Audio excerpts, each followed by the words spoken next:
గత 2 రోజులుగా వీధి కుక్కల స్వైర విహారాన్ని మనం చూస్తున్నాం. పాపం చిన్న పిల్లలు బయటికి రాలేని పరిస్థితిలో భయభ్రాంతులకు గురై ఉంటున్నారు.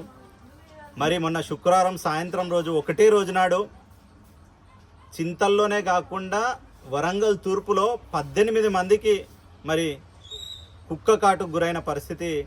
ఈ దుస్థితి నుంచి మరి అధికారులు ఇప్పటికైనా ఆలోచించి వీరికి తగు వైద్యాన్ని అందించాలనేసి మేము డిమాండ్ చేస్తూ ఉన్నాం. మరి ఈ కుక్కలు పట్టుకపోయే వాళ్ళు కూడా వాటిని పట్టుకెళ్ళి మళ్ళీ ఇదే ప్రాంతంలో వదిలేయడం అనేది చాలా బాధాకరం. అధికారులను, స్థానికంగా ఉన్నటువంటి ఎమ్మెల్యే గారిని, అదేవిధంగా కార్పొరేటర్లను మేము డిమాండ్ చేస్తూ ఉన్నాం. దీన్ని పట్టించుకొని పిల్లలకి సెక్యూరిటీ కల్పించాల్సిన బాధ్యత అధికారుల మీద ఉంది, ఇక్కడ ఉన్న స్థానిక కార్పొరేటర్ మీద ఉంది, ఎమ్మెల్యే గారి మీద ఉంది అనేసి తెలియజేస్తూ, మరి మేయర్ గారు అయితే వారు ఎంత దయనీయమైన పరిస్థితిలో ఉన్నారంటే కుక్కలను మొత్తం వాడళ్లలో వదిలేసి వాళ్ళేమో విహారయాత్రలు అనేసి మరి ఇండోర్ ప్రాంతానికి టూర్కి వెళ్తున్నారనేసి తెలుస్తూ ఉంది. ఇప్పటికైనా ప్రభుత్వ అధికారులను, అదేవిధంగా వైద్య సిబ్బందిని పంపించి ప్రతి ఒక్కరికి కుక్క కాటుకు గురైన వారికి వారి ఇంట్లోనే వైద్యం అందించాలనేసి భారతీయ జనతా పార్టీ నుంచి ఆడెఫ్ వెంకటేష్ జిల్లా అధికార ప్రతినిధి డిమాండ్ చేస్తూ ఉన్నాను.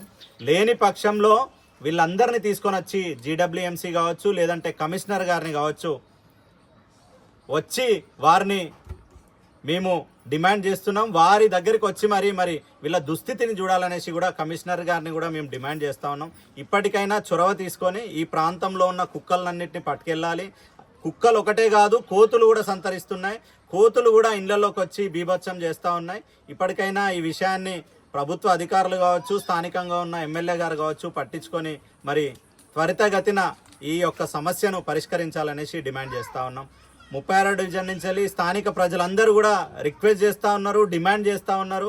వారి పిల్లల్ని బయటికి వెళ్ళనిచ్చే పరిస్థితి లేదనేసి వారు బాధపడతా ఉన్నారు. దీన్ని ఉద్దేశంగా చేసుకునే ఈరోజు మరి ఈ ప్రాంతంలో జేబీ నగర్కి వచ్చేసి మరి వాళ్ళ దయనీయమైన పరిస్థితిని చూసి మరి వాళ్ళకు అండగా ఉండాలనేసి ఉద్దేశంతోనే ఈరోజు ఈ ప్రాంతానికి విజిట్ చేయడం జరిగింది. స్థానికులందరూ పాల్గొన్నారు. వారందరికీ కూడా మీరందరూ కూడా సురక్షితంగా ఉండాలి. ఎట్లాంటి ఇబ్బందులు ఉన్నా కానీ స్థానికంగా నా వంతుగా నేను ప్రయత్నం చేస్తాననేసి మీ అందరికీ తెలియజేస్తా ఉన్నాను.